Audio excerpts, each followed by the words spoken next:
కథ అని తెలుసు, కథలన్నీ కంచికే చేరునని తెలుసు.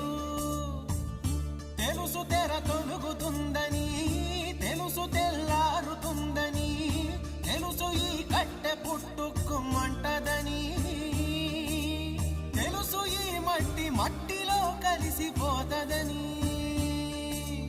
ఇన్ని తెలిసి ఇరకాటంలో పడిపోతావు ఎందుకని? మాయా